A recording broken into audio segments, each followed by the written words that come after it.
కరీంనగర్ జిల్లా మెట్పల్లి మండలం సత్తికపల్లి గ్రామస్తులకు ఒకేసారి 70 మందికి కరెంట్ షాక్ తగిలింది. గత కొద్ది రోజులుగా కరెంటు సమస్యలు రావటంతో గ్రామస్తులందరూ అధికారులను సంప్రదించారు. కరెంటు అధికారులకు సమస్యపై ఫిర్యాదు చేయగా చెట్టుకొమ్మల వల్ల కరెంటు సమస్యలు సంభవిస్తున్నాయని అధికారులు గ్రామస్తులకు సింపుల్ గా సమాధానమిచ్చారు. దీంతో గ్రామస్తులు అందరూ ఏకమై అధికారులతో కలిసి చెట్టుకొమ్మలు నరికివేశారు. ఈ క్రమంలో ఒక్కసారిగా కరెంటు సరఫరా కావటంతో 70 మంది గ్రామస్తులకు కరెంట్ షాక్ తగిలిందని, కానీ అదృష్టంతో ఎలాంటి ప్రాణహానికి సంభవించలేదని గ్రామస్తులన్నారు. అధికారుల పర్మిషన్తో కరెంటును నిలిపివేస్తే పని నడుస్తున్న సమయంలో కరెంటు ఎందుకు వచ్చిందని ఆరా తీశారు గ్రామస్తులు. ఒక విలేకరి ఫోన్ చేసి అధికారులను బెదిరించడంతో కరెంటు సరఫరా చేశారని విద్యుత్ అధికారులు తెలిపారు. దీంతో అట్టి విలేకరిపై అధికారులపై చర్యలు తీసుకోవాలని పోలీస్ స్టేషన్లో ఫిర్యాదు చేశారు. విలేకరిపై వెంటనే చర్యలు తీసుకోవాలని గ్రామస్తులు ఆందోళనకు దిగారు.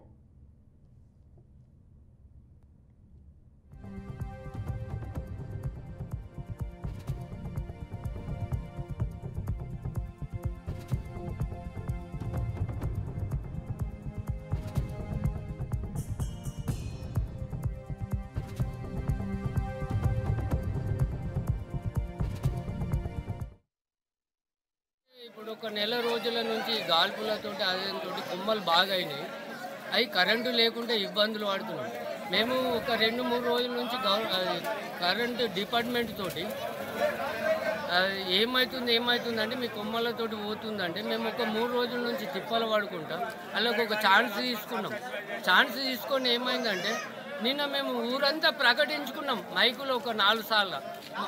మేము ఒక 6:30 నుంచి 1 గంట వరకు కరెంట్ ఉండదు, మీరేమన్నా నీళ్ళున్నా బోర్లు పట్టుకోవాలా అని చెప్పుకున్నాం. మళ్ళీ పొద్దున కూడా లేచినాక మైకుతోటి ఒక 4 సార్లు ఊరంతా ఆల్అవుట్ చేసినాం.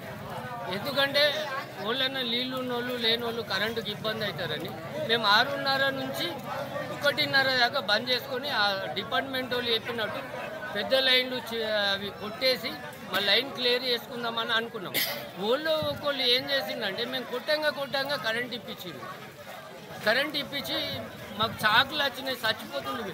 ఒక్క ట్రాన్స్ఫర్ అంకు వాళ్ళు మన కరెంటు డిపార్ట్మెంట్ వాళ్ళు ఒక్కొక్క ట్రాన్స్ఫర్ అంకు పెద్ద మనిషి ఏమంటే 2 తీసుకున్నారు. అట్లాంటి 30 ట్రాన్స్ఫారాలు ఉన్నాయి. మేము ఒక 70 మంది పోయి కొమ్మలు కొట్టంగా అనవసరంగా డిపార్ట్మెంట్ వాడు కరెంట్ వేసి మాకు చాకులు అయినాయి. అందుకనే మా ఊరంతా ఇవాళ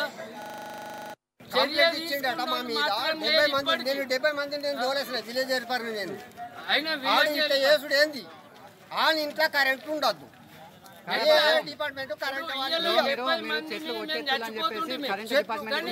చెట్లు కొడుతున్నామంటే 8 ఇద్దామని అనుకున్నాము. 8 ఎలిసి తీసుకొని కొడతామనుకున్నాము. 70 మందిని మోపు చేసేటకు పొద్దున పూట కొడదాము, పొద్దున్న దాకా పిల్లలు వాళ్ళు ఉంటారు, ఎండలకు తట్టుకోలేరు అని పొద్దున ఒక గంట ముందు తీసుకొని మందిని అందరూ తోలేసినప్పుడు వాళ్ళు ఏమైందంటే వాళ్ళు కొడతా ఉన్నారు. మీరు 8 గంటలకు ఎట్లా ఇచ్చిండు, ఇప్పుడు ఎంత తొందరగా ఎందుకు గెలిచి ఇచ్చిండు అని చెప్పి డిపార్ట్మెంట్ మీద కంప్లైంట్ ఇచ్చిండు. మరి నా మందిని నేను 70 మందిని తోలేసిన ఒక మనిషికి కరెంటు షాక్ తగిలింది అని బాధ్యత ఇవ్వాలి. వీళ్ళందరికీ కైకిలు ఎవరు నింపాలా, వాడు నింపాలా, ఎవరు నింపాలా, డిపార్ట్మెంట్ నింపుతుందా? లీవ్లో ఉన్నాడు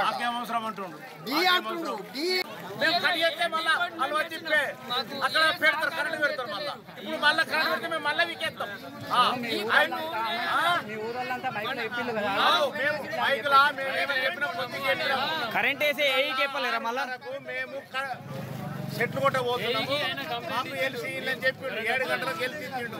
7 గంటలకు గెలిచితే మేము పోయి అక్కడికి పోయి చెట్లు కొట్టాగా 9 గంటలకు మా లైన్ మీదకు తెలకుంటా ఎట్లా రిటర్న్ చేసిండు ఆయన. మేము 70 మంది మేము కరెంట్ చెట్లు ఉన్నాయి అక్కడ. ఆ చెట్లు పట్టుకుని మేము 70 మంది కరెంట్ వాళ్ళే కొట్టాల. ఎవడు బాధ్యుడు చెప్పాలి.